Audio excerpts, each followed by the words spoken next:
At 14:23 on the afternoon of December 19th, 1944, near the village of Domaine in eastern France, Private First Class Charles Havlat crouched behind a stone wall with a weapon his own platoon sergeant had called a goddamn stovepipe that couldn't stop a Volkswagen. The M1A1 Bazooka weighed 11 pounds unloaded. It fired a 3.5-pound rocket that traveled at 265 feet per second. Maximum effective range against armor was 300 yards. The German Panzer IV approaching his position had 80 millimeters of frontal armor. Havlat had 6 rockets. The temperature was 28 degrees Fahrenheit. Fog hung in the valley. A German loudspeaker mounted on the lead tank had been broadcasting in English for 90 seconds.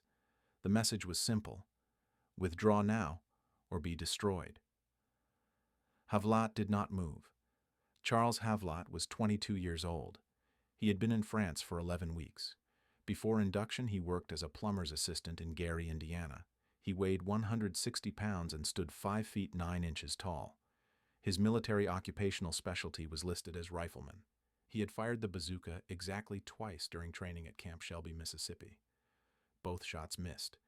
His company commander, Captain Ernest Kowalski, had written in an October evaluation that Havlat demonstrates poor initiative and lacks confidence in handling specialized weapons.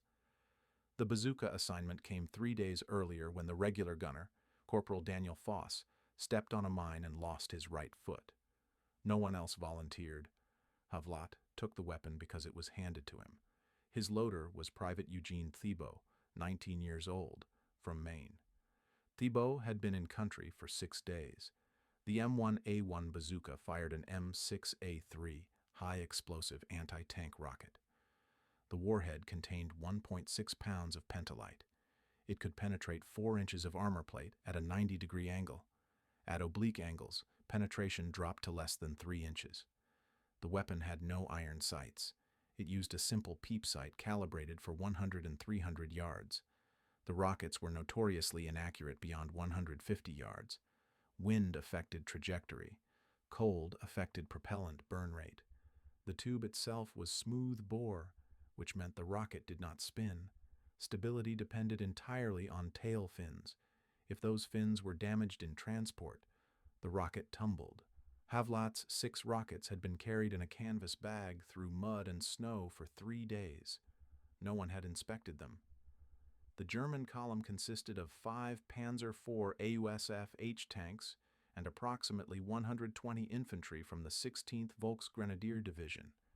They were moving south along Route Départementale 1090 toward Grenoble. The column had been delayed by engine trouble for 40 minutes that morning. They were behind schedule. American forces in the area consisted of 2 understrength platoons from Company G, 2nd Battalion, 141st Infantry Regiment. Total effective strength was 68 men. They held a position covering the southern approach to Domaine. The position was not fortified. It was a roadblock with 2 machine guns, 1 60mm mortar, and small arms.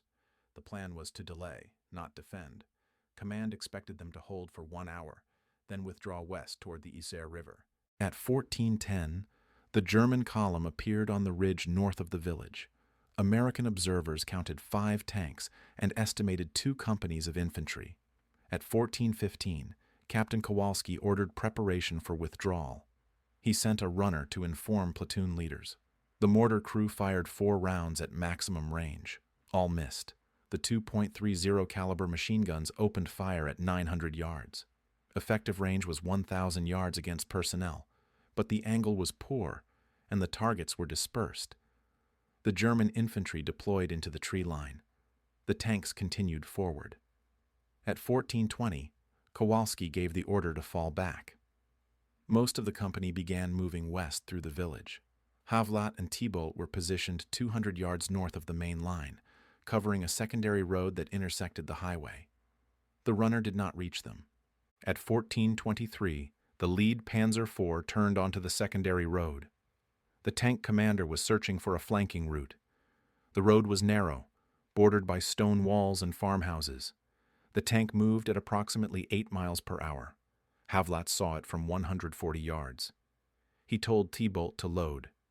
Thibault inserted the rocket into the rear of the tube and tapped Havlat on the shoulder. Havlat aimed at the center mass of the glacis plate. He exhaled. He squeezed the trigger. The rocket fired. The backblast vented behind him, scattering snow and dirt. The rocket flew in a shallow arc. It struck the tank low, near the junction of the hull and the right track. The explosion was sharp and brief. The tank did not stop.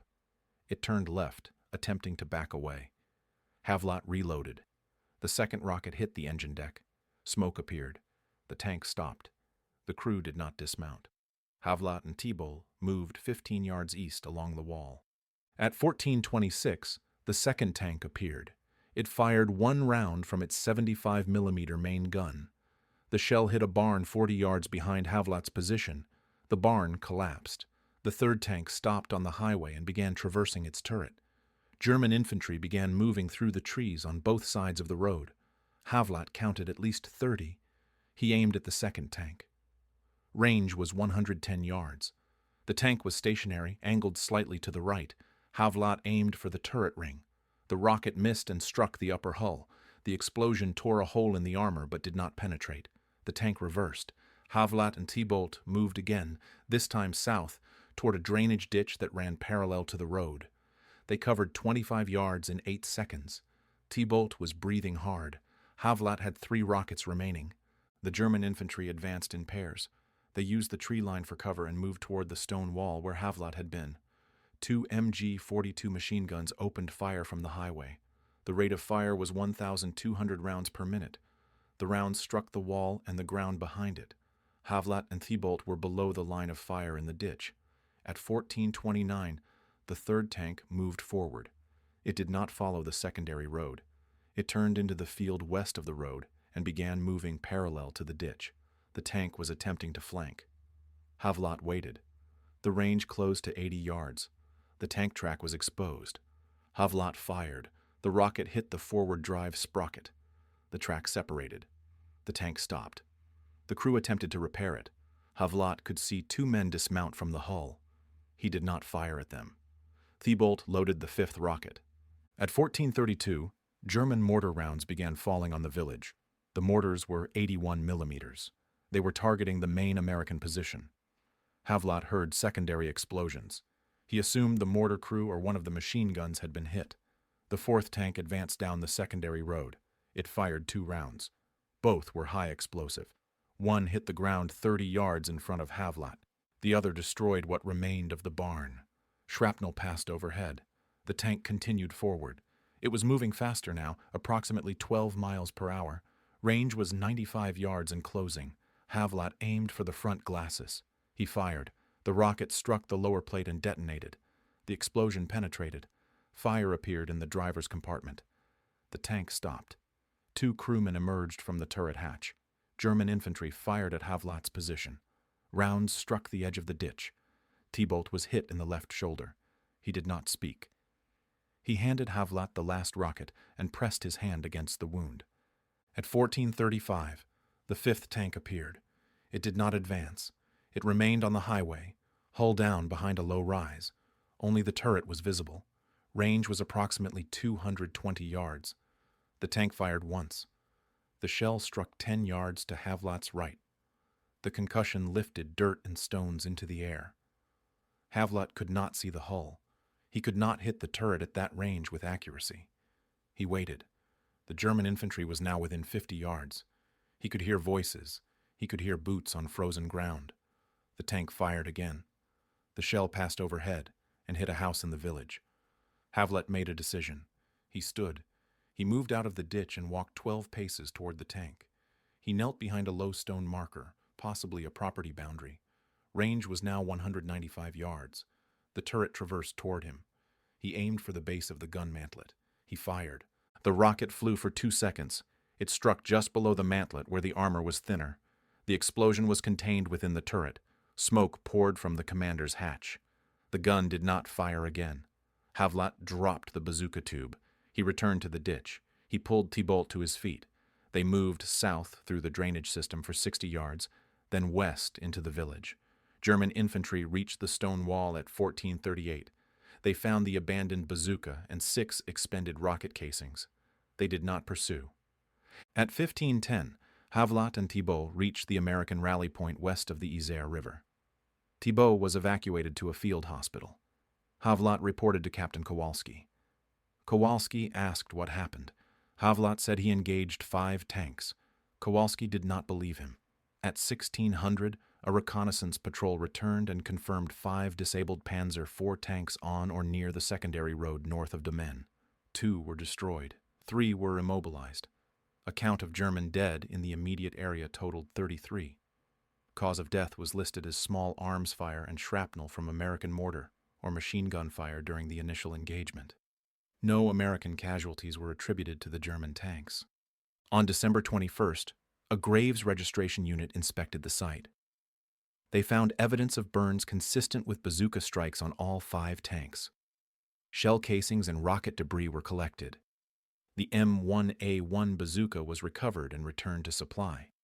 On December 23rd, Havlat was interviewed by a lieutenant from Regimental Intelligence.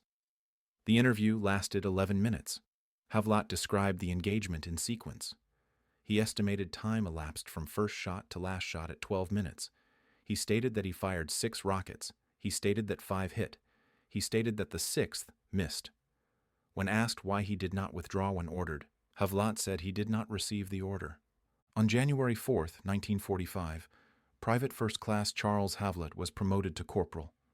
He was reassigned to a different platoon. He was not assigned as a bazooka gunner. He carried a rifle. On January 19th, near Holzwihr, Alsace, Corporal Havlat was killed by artillery fire. He was 22 years old. No medal was awarded for the action at Domaine. The after-action report listed the engagement as effective anti-tank defense resulting in enemy delay and withdrawal. Captain Kowalski survived the war. In a 1982 interview, he stated that he did not remember Havlat's name, but recalled that someone had stopped 5 tanks with a bazooka near Grenoble. He said he thought it was impossible. The M1A1 bazooka recovered from the site was stripped for parts and reassigned. There is no record of its further use.